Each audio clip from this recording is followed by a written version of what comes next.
Hello, in this video I'm gonna show you how to fix problem when you get internet connection but cannot browse any website or use your Google Play Store on your Xiaomi Poco X4 Pro.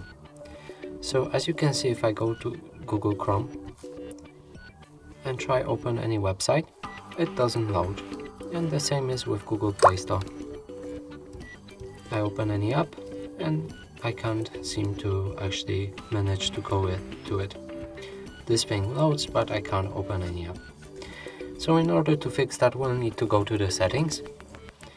Now scroll down, additional settings, date and time, and enable use network provided time. Now if we go back and open Google Chrome and reload the page, it loads normally. And the same should be with our Google Play Store.